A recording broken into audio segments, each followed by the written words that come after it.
October 14, 2023న శనివారం మహాలయ అమావాస్య. ఈరోజు సూర్యగ్రహణం కూడా. ఇలా 76 సంవత్సరాల క్రితం జరిగింది. మళ్ళీ ఇలా ఇప్పుడు జరుగుతుందని జ్యోతిష్య శాస్త్ర పండితులు చెబుతున్నారు. శనివారం రోజు అమావాస్య రావడం వల్ల శని అమావాస్య కూడా. అయితే సూర్యగ్రహంతో కలిసి వస్తున్న ఈ అమావాస్యలోపు లేదా ఈ అమావాస్య రోజు గోవుకు ఈ ఒక్కటి తినిపిస్తే చాలు. అలాంటి వారికి జన్మలో దరిద్రం దరిచేరదు. జన్మజన్మల పాపాలు తొలగిపోతాయి. కోటి జన్మల మహాపుణ్యం కలుగుతుంది. మరి ఎంతో శక్తివంతమైన సూర్యగ్రహణంతో కూడిన మహాలయ అమావాస్య రోజు, శని అమావాస్య రోజు గోవుకు ఏం తినిపిస్తే కష్టాలు తొలగిపోతాయో, సకల శుభాలు కలుగుతాయో ఇప్పుడు ఈ వీడియోలో తెలుసుకుందాం. ముందుగా ఒక విశిష్టమైన కథను ఇప్పుడు విందాం. ఒకసారి భీష్ముడు ధర్మరాజుకు ఇలా తెలియచేశాడు. ధర్మరాజా, శ్రద్ధగా విను. అనగనగా ఒక ఊరిలో శర్మ అని బ్రాహ్మణుడు నివసించేవాడు. ఒకసారి ఆ శర్మను యముడు పిలిచి ఈ విధంగా ఉపదేశించాడు. దానాలలో నువ్వుల దానం గొప్పది. ఎందుకంటే నువ్వులను పితరులు ఇష్టంగా తింటారు. నువ్వులను ఆహారంగా తీసుకుంటే పాపాలు హరిస్తాయి. కనుక నీవు ఎల్లప్పుడూ నువ్వులను దానంగా ఇవ్వు. అలాగే వస్త్రదానం చేస్తే దేవతలు సంతోషిస్తారు. దీపదానానికి పితరులు సంతోషిస్తారు అని యముడే స్వయంగా బ్రాహ్మణుడికి తెలియచేశాడు. అందుకే తిలదానం చాలా గొప్పది. దానాలలో ఈ 3 దానాలు ఎంతో విశిష్టమైనవి. అవే విద్యాదానం, భూదానం, గోదానం. ఇంతకు మించిన దానాలు అస్సలు లేవు. గురువు శిష్యుడికి విద్యాదానం చేస్తే భూదాన ఫలితం దక్కుతుంది. గోదానం కూడా భూదానంతో సమానమైనది. గోమయంతో దేవతా గృహాలు, పితృకార్యాలు చెయ్యు గృహములు అలికిన వారికి పవిత్రత చేకూరుతుంది. జీవించి ఉన్నంతకాలం సంతోషంగా జీవిస్తారు. భోజనానికి ముందు ఆవుకు పిడికెడు గడ్డి పెట్టిన వారికి జీవితంలో దరిద్రం అనేదే దరిచేరదు. అలాంటి వారు నేరుగా స్వర్గానికి వెళ్తారని యముడే తెలియచేశాడు. ఈ సందర్భంగా ధర్మరాజుకి భీష్ముడు ఒక కథ చెప్పాడు. పూర్వం ద్వారావతి నగరంలో ఒక బావిలో ఒక పెద్ద తొండ నివసిస్తూ ఉండేది. ఒకరోజు అది మనుషుల కంటపడింది. దాన్ని బావిలో ఉండనిస్తే నీరు పాడవుతుందని ఆ ఊరి జనం దాన్ని పెద్ద పెద్ద తాళ్లతో బయటకు తీయడానికి ప్రయత్నించారు. కానీ వారు ఎంత ప్రయత్నం చేసినా దానిని బయటకు తీయలేకపోయారు. అప్పుడు ప్రజలంతా శ్రీకృష్ణుడి వద్దకు వెళ్ళి తమ బాధ చెప్పుకున్నారు. అప్పుడు శ్రీకృష్ణుడు ఆ బావి దగ్గరకు వచ్చి తొండను బయటకు తీశాడు. శ్రీకృష్ణుణ్ణి చూసి తొండ తాను మృగమహారాజునని తెలియచేసింది. ఇక శ్రీకృష్ణుడు దాన్ని గుర్తుపట్టి ఇలా పలికాడు. అయ్యా, అనేక గోవులను దానం చేసిన మీకు ఈ గతి ఎలా పట్టింది అని అడిగాడు. దానికి తొండ ఇలా సమాధానం చెప్పింది. ఏమని చెప్పేది కృష్ణ, నేను ఒకరోజు ఒక బ్రాహ్మణుడికి ఒక గోవును దానంగా ఇచ్చాను. ఆ బ్రాహ్మణుడు దానిని మేతకని బయటకు తోలిన సమయంలో ఆ గోవు మా గోవులతో కలిసి అలవాటు ప్రకారం మా మందలో చేరి మా ఇంటికి వచ్చింది. అది గోపాలకులు గమనించలేదు. మరునాడు నేను దానం ఇవ్వడానికి గోవులను తెమ్మని గోపాలకులకు చెప్పగా వారు మిగిలిన గోవులతో నేను దానమిచ్చిన గోవును కూడా తీసుకువచ్చారు. ఆ విషయం తెలియక నేను ఆ గోవును దానంగా ఇచ్చాను. ఆ గోవును దానంగా పొందిన బ్రాహ్మణుడు గోవును తోలుకుపోతూ ఉండగా అంతకుముందు ఆ గోవును దానంగా పొందిన బ్రాహ్మణుడు తన గోవును వెతుకుతూ ఆ గోవును చూశాడు. అతను ఆ గోవును చూసి ఆ గోవుని రాజుగారు దానంగా ఇచ్చారు అని చెప్పాడు.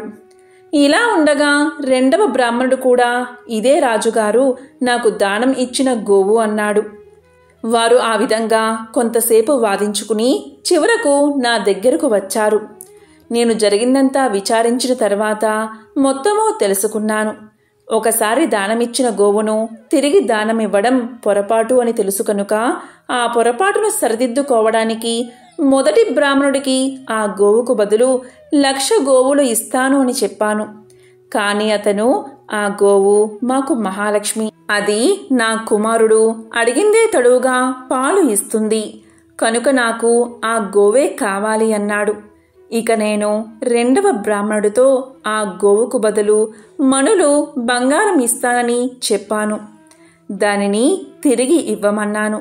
కాని అతను ఇలా పలికాడు, రాజా, మీ రాజ్యం మొత్తం నాకు రాసిచ్చినా కూడా నేను దాన్ని ఇవ్వను అన్నాడు.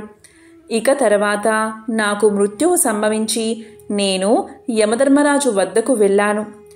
యమధర్మరాజు ప్రేమతో ఇలా అన్నాడు, రాజా, నీవు ఎన్నో దాన ధర్మాలు చేశావు, నీకు చాలా పుణ్యం వచ్చింది. కానీ నీవు ఒకసారి దానంగా ఇచ్చిన గోవును తిరిగి దానంగా ఇచ్చావు. తెలియక చేసినా అది పాపమే కనుక నీకు ఈ దుర్దశ సంభవించింది. కనుక నీవు ముందు దుర్గతి అనుభవిస్తావో లేక సద్గతి అనుభవిస్తావో నువ్వే తేల్చుకో అన్నాడు. దానికి నేను ముందుగా దుర్గతి అనుభవించడానికి అంగీకరించాను. వెంటనే పైనుంచి కిందకు తలకిందులుగా పడ్డాను. అలా పడ్డం ఒక ముని చూసి నాపై జాలిపడి, నీవు తొండ జన్మ ఎత్తుతావు, కొంతకాలానికి నీకు శ్రీకృష్ణుడి చేతి స్మర్శ తగిలి నీ దుర్గతి తొలగిపోయి సద్గతి కలుగుతుంది అని చెప్పాడు. కాబట్టి ఇంతకాలానికి ఓ కృష్ణ, నీ చేతి స్మర్శ తగలగానే నా దుర్గతి తొలగిపోయింది, నాకు సద్గతి లభిస్తుంది అన్నాడు. ఈ కథను ధర్మరాజుకు భీష్ముడు తెలియచేశాడు. ఎవరైతే ఈ కథను వింటారో లేక చెప్తారో వారికి సకల శుభాలు కలుగుతాయి.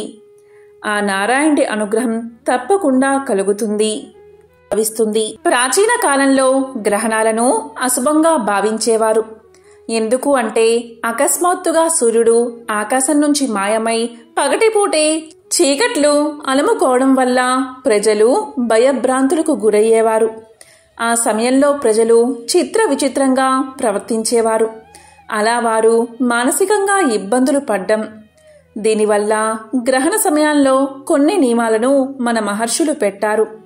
ఈ నెల 14న ఏర్పడే అంగుళీయక సూర్యగ్రహణం మన భారతదేశంలో కనిపిస్తుందా లేదా, ఏ దేశాలలో కనిపిస్తుందో ఇప్పుడు తెలుసుకుందాం. అక్టోబర్ 14, 2023న ఏర్పడే సూర్యగ్రహణం అంగుళీయక సూర్యగ్రహణంగా అమెరికాలో చాలా చోట్ల కనిపిస్తుంది. ఇది ఉత్తర America, Canada, British Virgin Islands, Mexico, అర్జెంటీనాలతో పాటు Colombia, Cuba, Peru, Uruguay, Antigua, Jamaica, హైతీలలో కనిపిస్తుందని ఖగోళ శాస్త్ర నిపుణులు తెలిపారు. దీంతో పాటు Paraguay, Brazil, Dominica, Bahamas, Barbados మొదలైన ప్రదేశాల్లో కనిపించే అవకాశాలు కూడా ఉన్నాయి. ఈ సూర్యగ్రహణం మన భారతదేశంలో అస్సలు కనిపించదు.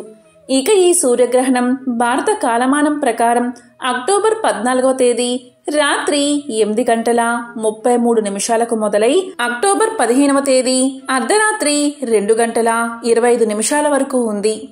అంటే ఇది మొత్తం 5:52 పాటు కొనసాగుతుంది. ఇక గ్రహణ నియమాలు పాటించాలా లేదా అనే విషయానికి వస్తే, ఈ సూర్యగ్రహణం మన భారతదేశంలో కనబడడం లేదు. కాబట్టి మనం గ్రహణ నియమాలు పాటించాల్సిన అవసరం లేదు. గర్భిణీ స్త్రీలు కూడా ఎటువంటి జాగ్రత్తలు తీసుకోవాల్సిన అవసరం లేదు. మనకు కనిపించే గ్రహణాలకు మాత్రమే గ్రహణ నియమాలు పాటించాలి. అందులోనూ మన ఉభయ తెలుగు రాష్ట్రాల్లో ఈ సూర్యగ్రహణం అస్సలు కనిపించదు. కాబట్టి ఎటువంటి గ్రహణ నియమాలు పాటించాల్సిన అవసరం లేదు. ఈ గ్రహణం గురించి మన పంచాంగాలలో అలాగే క్యాలెండర్స్లో అస్సలు ప్రస్తావించలేదు. ఎందుకంటే మనకు కనిపించే వాటి గురించి మాత్రమే పంచాంగంలో మరియు క్యాలెండర్స్లో తెలియచేస్తారు. కానీ కొంతమంది పండితులు మాత్రం ఈ సూర్యగ్రహణం భూమిపై ఏదో ఒక ప్రాంతంలో సంభవిస్తుంది కాబట్టి, ఆ భూమిపై మనం కూడా ఉన్నాం కాబట్టి మనకు కూడా స్వల్ప ప్రభావాలు ఉంటాయని చెబుతున్నారు. అలాంటి సందర్భంలో వ్యక్తిగత జాగ్రత్తలు తీసుకోవాలి. గర్భిణీ స్త్రీలు కూడా వ్యక్తిగత జాగ్రత్తలు తీసుకుంటే మంచిదే. ఈ గ్రహణం 8 గంటల ప్రాంతంలో ప్రారంభమవుతుంది. కాబట్టి ఈ సూర్యగ్రహణం రోజు సాయంత్రం 4 గంటల ప్రాంతంలో రావి ఆకులను గుమ్మానికి తోరణంలా కట్టుకోవాలి. ఈ భూమిపై ఉన్న ప్రాణులన్నీ 2 కనులతో చూస్తే మనం చూడలేని ఆత్మలను కాకి మాత్రం ఒక్క కంటితోనే చూస్తుంది. ఆ ఆత్మలకు సమాచారాన్ని అందిస్తుంది. అటువంటి వరాన్ని పొందింది కాకి. కాబట్టే శివుడిలాగా శ్మశానంలోనే సంచరిస్తూ పిండాలను ఆరగిస్తూ కావు కావుమని ఆ సమాచారాన్ని ఆత్మలకు తెలియచేస్తుంది. ఒకవేళ కాకులు పిండాలను ముట్టుకోకపోతే ఆత్మలు తృప్తి పొందక శాంతి లేక ఎక్కడెక్కడో తిరుగుతూ బాధపడతాయి. కాబట్టి పిండాలను కాకులు మాత్రమే తినాలి. దీని వెనుక ఉన్న వివరణ ఏంటి అంటే, మన హిందూ సాంప్రదాయంలో కాకికి ఒక ప్రత్యేకమైన స్థానం ఉంది. కాకి కూడా 3 అద్భుత వరాలు పొందినట్లు పద్మపురాణం అలాగే సౌర పురాణం తెలియజేస్తున్నాయి. మరి కాకి పొందిన ఆ అద్భుత వరాలు ఏంటో ఇప్పుడు తెలుసుకుందాం. కాకులు పితృదేవతలకు ఆహారాన్ని అందించే పవిత్ర జీవులు. పురాణం ప్రకారం చాలా కాలం ఈ కాకుల్లో ఒక కాకి సూర్యుడి గురించి ఘోర తపస్సు చేసింది. ఆ తపస్సుకు సంతోషించిన సూర్యుడు ప్రత్యక్షమయ్యాడు. వెంటనే కాకి సూర్యుణ్ణి పలు విధాలుగా స్తుతించింది. దాంతో సూర్యుడు ఇలా అడిగాడు, కాకులలో ఉత్తమమైన దానా, నీ తపస్సు నాకు ఎంతో ఆనందాన్ని కలిగించింది. నీ తపస్సుకు కారణమేమిటి అని అడిగాడు. దానికి కాకి ఇలా చెప్పింది, సూర్యదేవా, ఈ సృష్టిలో ప్రతి ప్రాణి ఒక్కొక్క వస్తువును ఒక్కొక్క జీవిని వాహనంగా చేసుకున్నారు. నేను భూలోకంలోని మలిన పదార్థాలు సేకరించే జాతిని. నాకు ఈ లోకంలో ఎంతో అవమానం జరుగుతుంది. అందరూ మనుషులు నన్ను తిడుతున్నారు. నా అరుపు కూడా వారికి ఎంతో అసహ్యంగా వినిపిస్తుంది. నన్ను దగ్గరకు కూడా రానివ్వడం లేదు. కాకా అని అసహ్యంగా అరుస్తుంది అని అంటున్నారు. నాకు మా జాతికి కూడా గుర్తింపు రావాలి. నేను కూడా ఎవరికో ఒకరికి వాహనం అవ్వాలని ఎంతో కోరికగా ఉంది. అనుగ్రహించండి ప్రభు అని వేడుకుంది. అప్పుడు సూర్యుడు కాకి చెప్పిందంతా విని ఇలా పలికాడు, ఓ ఉత్తమమైన కాకి, నీకు నేను 2 వరాలు ప్రసాదిస్తున్నాను. మొదటి వరం ఏంటి అంటే, పితృదేవతలకు పెట్టే పిండం కేవలం కాకులు మాత్రమే తినాలి. కాకులు తింటేనే ఆ పిండం పితృదేవతలకు చేరుతుంది. ఇది మొదటిది. ఇక రెండవది, నా కుమారుడు శనిదేవుడు. ఆయనకు వాహనంగా ఉండడానికి ఏ జంతువు కానీ ఏ పక్షి కానీ ఒప్పుకోవడం లేదు. ఎంతో భయపడుతున్నాయి. నువ్వేం భయపడాల్సిన పనిలేదు. శని కరుణా స్వరూపుడు. నీవు ఈ రోజు నుంచి శనికి వాహనంగా ఉండు. దాని ద్వారా నీకు భూలోకంలో ఎనలేని గుర్తింపు ఉంటుంది. శనిదేవుడికి భూలోకంలో ఎంతో పేరు ఉంది. ఆయన తలుచుకుంటే ఆయన వాహనమైన నిన్ను కూడా మనుషులు తలుచుకుంటారు. ఆయన పూజలో భాగంగా నీవు కూడా అవుతావు. నీకు ఆహారం పెడితే శనిదేవుడు ఎంతో ఆనందిస్తాడని 2వ వరం ఇచ్చాడు సూర్యుడు. దాంతో కాకి శనిదేవుడికి ఆ రోజు నుంచి వాహనంగా మారింది. ఈ విధంగా సూర్యుడు 2 వరాలు ఇవ్వడం వల్ల కాకికి భూలోకంలో గుర్తింపు వచ్చింది. ఇక పద్మపురాణం ఏం చెబుతుంది అంటే, కొంతకాలం పోయాక కాకులన్నీ శనీశ్వరుణ్ణి ఇలా అడిగాయి, మా గోడు వినండి. కేవలం చనిపోయిన వారి పిండం తినడం వల్ల వారి ఆకలి తీరుతుంటే మాకు భూలోకంలో రావాల్సినంత కీర్తి రావడం లేదు. ఇంకో వరాన్ని కూడా ప్రసాదించండి అని కాకులన్నీ వేడుకున్నాయి. దానికి శని ఇలా పలికాడు, ఎక్కడైనా సరే దేవాలయంలో కానీ ఇంట్లో కానీ నైవేద్యంగా పెట్టిన అన్నాన్ని లేదా పదార్థాలు మీకు ఆహారంగా వేస్తే మీరు దాన్ని తింటే దేవతలందరికీ సంతృప్తి కలుగుతుంది. అలా పెట్టిన వారికి దేవతలు వరాలు ఇస్తారని చెప్పాడు శని. ఇక అప్పట్నుంచి కాకి కూడా దైవారాధనలో భాగమైంది. ఇంట్లో లేదా దేవాలయంలో దేవుడికి పెట్టిన నైవేద్యాన్ని కాకులకు భూలోకంలో పెట్టడాన్ని మొదలుపెట్టారు ప్రజలు. దాంతో ఆ కాకులకు ఈ భూలోకంలో ఎంతో కీర్తి వచ్చింది. దీంతో కాకులన్నీ ఎంతో సంతోషించాయి. కాబట్టి కాకికి ఆ సూర్య భగవానుడు అలాగే శనిదేవుడు ఇచ్చిన ఈ 3 వరాలు ఎంతో విశేషమైనవి. పితృదోషాలు అనేవి అనేకం ఉన్నాయి. 24 రకాల పితృదోషాలు ఉన్నాయి. ఆ పితృదోషాల ప్రభావం వల్ల ఉద్యోగం రాదు, వ్యాపారంలో నష్టాలు వస్తాయి, వివాహ సమస్యలు ఉంటాయి, దాంపత్యంలో గొడవలు, సంతాన సమస్యలు, ఇలా అనేక సమస్యలు ఉంటాయి. మానసిక, ఆర్థిక, శారీరక సమస్యలు తలెత్తుతాయి.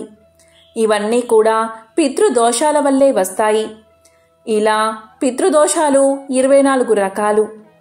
అసలు పితృదోషం ఎందుకు వస్తుంది అంటే పితృకారక గ్రహం రవి. ఈ రవికి బద్ధసత్తువుగా ఉండే గ్రహం శని. కాబట్టి 12 స్థానాల్లో రవి ఎక్కడైనా ఉండని ఆ రవిని చూస్తూనే ఉంటాడు శని. అంటే శనికి 3 చూపులు ఉంటాయి. 3వ చూపు, 7వ చూపు, 10వ చూపు. 10వ చూపు అంటే ఎక్కువ ప్రభావం ఉంటుంది. 3వ చూపు అంటే తక్కువ ప్రభావం ఉంటుంది. 7వ చూపు అంటే సాధారణ ప్రభావం ఉంటుంది. అంటే రవిపైన శని లేదా రవితో శని కలవడం కానీ ఇలాంటివి ఉంటే పితృదోషాలు అవుతాయి. దీంతో పాటు ఛాయాగ్రహాలు అయిన రాహు, కేతువులు రవితో కలిస్తే ఏ స్థానంలో అయినా సరే పితృదోషాలు తగులుతాయి. ఇలా 24 రకాల పితృదోషాలు ఉన్నాయి. ఈ పితృదోష పరిహారానికి అనేక మార్గాలు ఉన్నాయి. సాధారణంగా శ్రాద్ధకర్మలు చేసేటప్పుడు పిండాన్ని కాకికి పెడతారు. ఎందుకంటే మరణించిన పితృదేవతలు తృప్తి చెందడానికి ఇలా పెడతారు. పితృదోషాలు పోవడానికి కాకికి ఈ విధంగా కాకుండా వేరే విధంగా పిండాన్ని పెట్టాలి. ఈ మహాలయ పక్షంలో మీ మరణించిన పెద్దలకు ఏమి ఇష్టమో అవి వండి ఒక ప్లేట్లో పెట్టి కాకికి పెట్టాలి. అంటే వారికి ఇష్టమైన 4 లేదా 5 రకాలు ప్లేట్లో పెట్టి గ్లాసు నీరు కూడా పెట్టాలి.